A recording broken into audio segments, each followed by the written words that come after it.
Allow me, ladies and gentlemen, to welcome you to the 19th Annual Trialogue Business in Society Conference. As Nozi writes in her book, which I mentioned, conversation is the birthplace of action. So my hope is that over the next 2 days, you find fresh inspiration, you forge new connections, and you leave ready to create the kind of change our country needs. The distinction between preparation and participation is where the real work lies, and what we will reflect on in the conference over the next 2 days. It's where policy intent meets implementation, and it brings us directly to the theme of today and for the conference is when values lead, business follows. Because every decision a business makes is an act of world making and future building. We are part of those decisions every day. It's what we choose to fund, it's what we choose to build or not build, what we choose to lobby for in our policy lobbying efforts in the main elements of our businesses, and what we choose to measure, what we choose to ignore. These decisions determine who participates in the economy and who remains outside of it. I think it's important to listen to different voices, because the loudest voices aren't necessarily always the ones that are going to give you the meat that you are essentially requiring. So for me, it's about time spent, and it's about being deeply invested in those particular communities to get to the crux of what some of the challenges are that the communities are grappling with and are trying to solve. Yeah. And then it's about engagement. I dare you to just try and use all 5 yours on a daily basis. We all have challenges. Mine some days a little darker than yours, and I do not know the answers. But I can tell you this. The day that I started looking at my obstacle, blindness, from a slightly different perspective, it became the greatest opportunity that I could ever dream for. Because if you change the way you look at things, I guarantee you that the things you look at will change. But a critical one is that we have shifted from outcomes, from inputs and activities to outcomes. Yeah. Right. And I think it's a challenge to the colleagues in the room, and not just about entrepreneurship, but saying how funders are funding, are saying, okay, great, you're going to train and then what?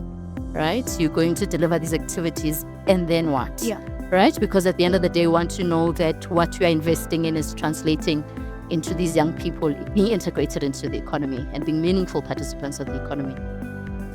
It's so important we share more about our story. It is so important that we actually let people see that the continent has made a lot more progress than we think, because what gets seen gets counted. What gets counted matters, and we do matter. So let's not wait. I think that when we look at the education system, we look at the ecosystem, you break it down, sometimes we get so caught up in seeing the problems and not seeing the opportunities. There are students that have academic excellence. How do you get them out there to encourage other learners towards academic excellence? And us as young people are not separate from this process, ladies and gentlemen, but we are the bridge. We are the link between community and institutions, between present realities and future outcomes. I think the difference is, and it really came through quite strongly yesterday, is that language is now kind of mainstream. We're talking about catalytic capital like it's an old friend, you know. It's the amount of time systemic change was mentioned yesterday. So I think the language has shifted, but we also, I believe, are seeing practices shift as well. Yeah. You know, we Apaza looked at a series of case studies on collective impact, which is a form of collaboration. We're doing the same thing. We're doing case studies on that. We're finding real life examples of outcomes-based funds, collective processes. We're finding examples of projects where CSI or philanthropy money has fed into let's say a community farming project, followed up by impact capital coming through on the back of that. So where these examples are starting to take place, I think you're actually seeing a real shift. So if we invest in infrastructure, we're not just investing in building in this instance, we're actually investing in women. Early childhood development is a women's economic participation enabler in two folds. And that's what we're talking about. And that starts from conception all the way up until the basic education system. Because I will be provocative and say the basic education system is also a childcare space, because for those 8 hours the child is in a school, at least a parent is relieved knowing that there's some adult supervision. They can go look for livelihood elsewhere. But for the first 6 years, there isn't such a thing in South Africa. And that's why we need spaces for where children can be placed. Those spaces must be safe, they must be durable, they must meet health and safety standards that Tracy was speaking about for them to be able to get that. And I think that's the mindset shift we need to make.